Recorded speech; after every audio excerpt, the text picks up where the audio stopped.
Hey guys, this is my first video ever. Oh, I guess my dog kind of wants to be in it.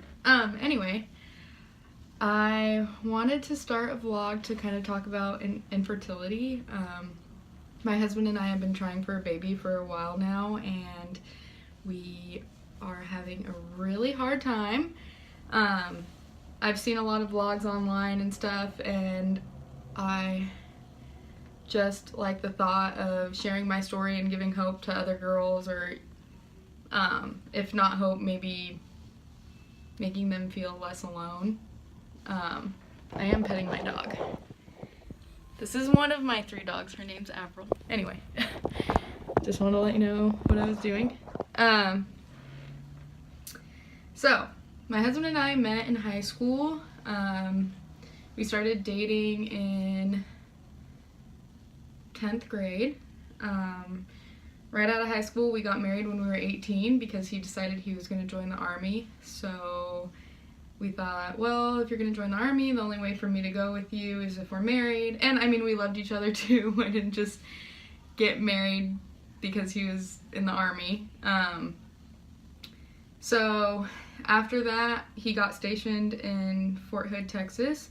So we moved there, and we were there for 6 years.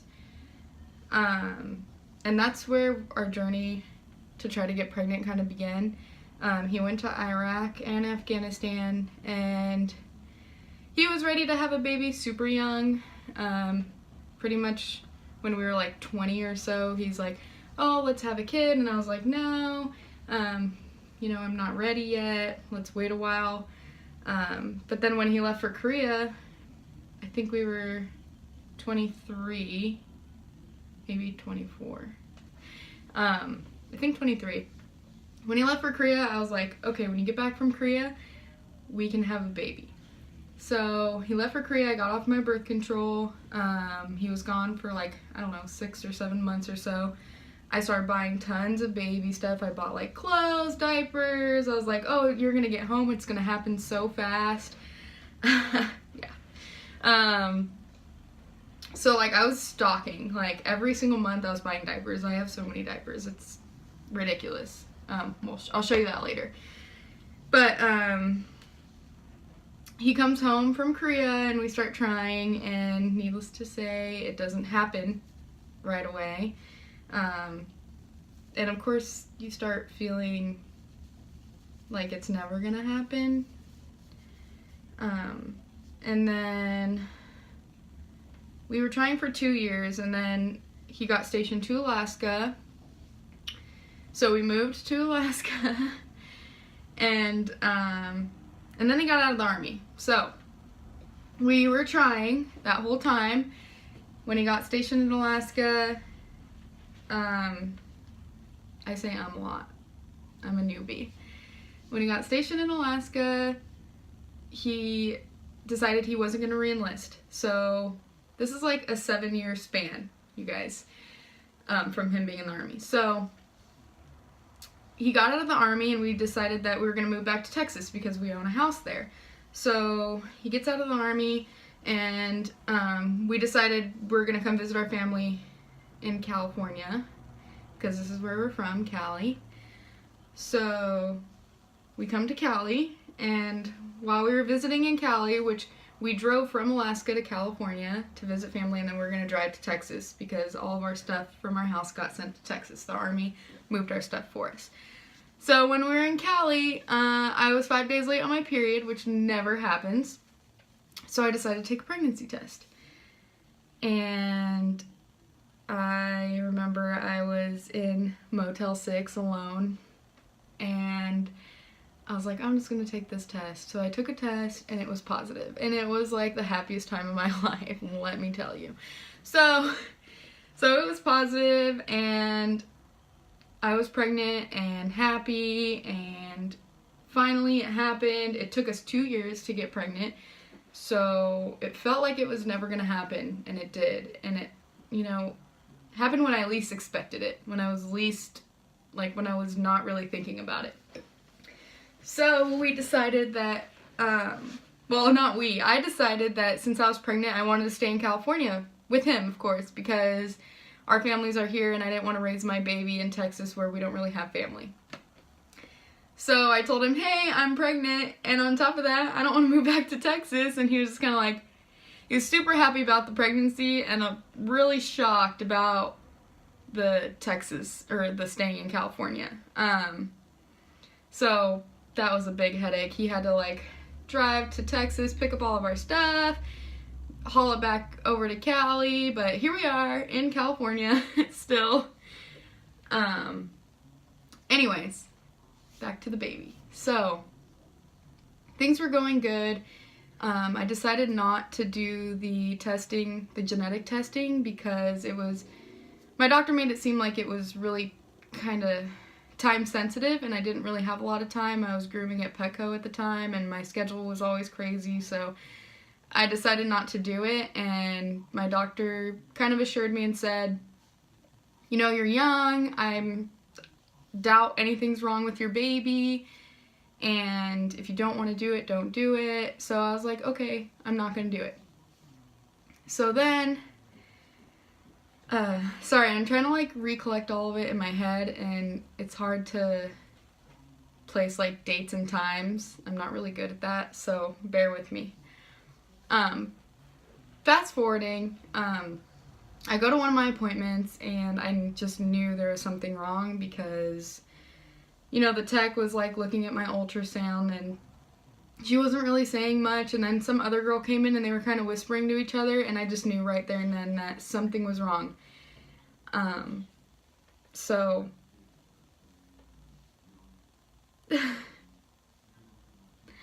I'm not gonna cry.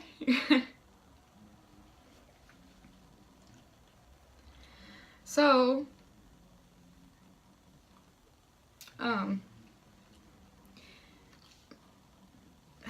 they told me that I had to go back in for like a, what is it, it's like ultrasound, like a better ultrasound pretty much. It's like more high tech, they can look at the baby and everything. So I went back in for that. I don't remember exactly how long after the first appointment. Maybe the next day or something. And then they, you know, they told me that something was wrong with the baby, and they thought that it was trisomy 18, which is a disease that most babies don't live from. Actually, I don't know many babies that live who have trisomy 18. But I got the amnio done, and it was confirmed that he had trisomy. And at this point, I was about 26 weeks. So they scheduled me. They pretty much told me, like, don't try to keep your baby because it's not gonna live. Most babies, my dogs must know I'm getting kind of sad because they're like all coming in here now. This is Brutus. This is a good little break. Avril, and I have one more dog, but it's my husband's dog. Oh, she's my least favorite. Her name's Blumpkin. We'll talk about that another time. Anyway, oh, here she is. Say hi. Where was I? They just make me so happy. Like, it was perfect timing because I'm like getting upset, and like now they're all right here literally. So when you see me like rubbing and stuff, I'm petting them. Anyway, so they told me pretty much don't have hope because your baby's not gonna live, and they recommended that I go in and I get a D&E, which is where they remove the baby from me, and I had to schedule. I live in Central Valley, California, and the D&E procedure was done in LA, so I got that done, and sorry if I smile, I just feel so awkward talking about this. It's kind of how I handle it. I'll like smile and cry. I don't think it's funny at all, but yeah, So that happened in November of the D&E happened in November of 2017. And it is now, I can't even think now. It's now August 3rd, 2018, and my husband and I have been trying for about 8 months now, and it's just not happening. So he went to the doctors maybe a week ago to get his sperm tested, and it came back with low sperm count. So he's gonna retest just to make sure, because the doctor said retest. Sometimes it's just like a bad batch of sperm. So he is going to retest in a few weeks, and if it's still low, he's gonna have to go to get some treatment for that. And I mean, we don't have any idea how this works, but I went in to talk to my doctor and told him, hey, look, it's taking a long time. It took me 2 years to get pregnant the first time. Is there anything that we can do? And he pretty much told me, no, you have to wait till it's been a year, come back in December, and I can help you then. Which, I get it. I get that they want you to wait a year. I didn't even throw a fit about it. I was just like, okay, I'll wait. But honestly, you guys, I am so tired of waiting. Like, you know how it is. I swear, I know people are gonna watch this and be like, I know exactly how she feels. It sucks. It sucks taking a test and seeing that it's negative. It sucks that, you know, I was supposed to have a baby in February, and I don't. And, you know, I'm in his room right now. It was a boy. He was gonna be a boy, or he is a boy, an angel baby now, but and we were gonna name him after my husband because he really wanted him to be a junior. And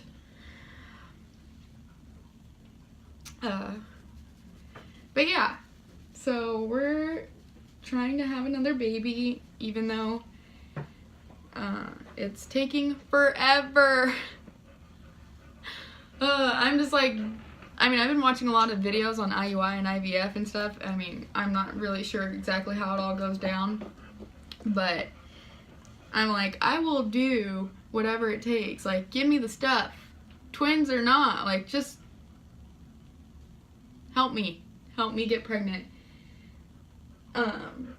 Anyway, I'll show you my baby's room, his room, because I'm in his room. Oh my goodness, let me flip this around. Okay, it won't let me turn the camera around. But this is his crib. Obviously we weren't completely done with the room, but we did paint and stuff. My best friend helped me paint. And then here's the closet, and like, guys, I have so many diapers, and like, I was that crazy girl who like was buying diapers and I'm not even pregnant. But I was like, oh, everyone who's laughing at me, just wait, because when I'm prepared, you guys are gonna think I'm smart. And yeah, I guess, I mean, I'll be a little bit more prepared for the next one. And I will be getting genetic testing next time, because not all of it could have, you know, like, I could have known a lot sooner. Like, I was feeling the baby kick, and like, we created such a bond already. So, I mean, I'm sure anyone who has a miscarriage or like a D&C, you know, whatever, I'm sure you already have a bond. I'm not saying like, oh, my bond was stronger because of this or because he was in me for longer, but like, I just miss everything about being pregnant. I miss everything about my son, and I just really hope that, you know, it happens for me soon. And everyone else, and all of you who are trying, because I understand that it's hard. I understand peeing on the stick and getting a negative and crying and feeling like you're broken and thinking it's just never gonna happen for me while all your friends are getting pregnant, or, you know, people are getting pregnant when they don't want to be pregnant. People, you know, it's like, it blows my mind. Never in my life did I think when I was younger that I would have this hard of a time having a baby. Like, we grow up thinking, you know, oh, you know, when we're young, like, don't have sex because you're gonna get pregnant. What? Because I've been having sex for years and it is not happening. I mean, I'm not telling kids out there to go have sex, because it can happen for some on the very first time you do it. But for some, it takes a long time, and it seems unfair. But honestly, like, I am putting my trust in God and just trying to understand His plan. If I did get one thing out of losing my baby, it's that I feel like He's the reason that I'm in California. If it wasn't for Him, I would be in Texas. And my entire family, not entire family, but most of them are in California. My husband's family, or his parents and his older brother, are in California. We have friends here in California, and I feel like maybe the point of me getting pregnant with him was that I'm meant to be here. If that makes any sense, I don't know. It makes sense to me in my head that there was a reason for it, and the reason is to be here in California. And here I am in California with open arms for the next baby, because I do want my baby to grow up around its family. So, and I'm in a rocking chair, his rocking chair that I bought. When I wasn't even pregnant, I bought this rocking chair. I know I'm not the only one. I know I'm not. I know there's people out there who are just like me, who bought a bunch of stuff before they were even pregnant, because, as you can see, all the stuff, because, you know, we all think it's gonna happen right away. I mean, when I was younger, like, this is kind of TMI, but I thought that if my husband, but he was my boyfriend at the time, I thought that if my boyfriend touched his dingling and then touched me, that I was gonna be pregnant. Oh my God. If only it was that easy. Actually, that would be really bad for other people who aren't trying to get pregnant. That would be too easy, but yeah, so did I introduce myself? I don't even know if I said what my name was, but my name's Theresa. My husband's name is Tanner, and you know, I'm gonna try to keep vlogging. My friends really encouraged me to do this and said that I can help someone, and I'm sorry if my story was just kind of all over the place, because I'm trying to cram a bunch of stuff in one video, and it's a lot. Maybe like a different time I can just have like shorter videos about one subject. But I really look forward to talking to you guys more, and just follow me on my infertility journey, because if I don't get pregnant on my own by December, I will be going to get treatments somehow. Whatever those treatments may be, I'm not sure.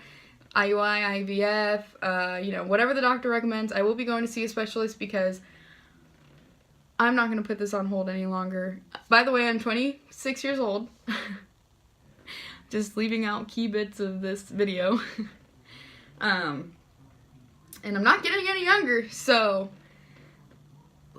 baby dust to all of you people out there who are trying, and I hope it happens for you, and I'll talk to you guys soon. Thanks for watching. Oh, Avril. Okay, she doesn't want to say bye. Bye.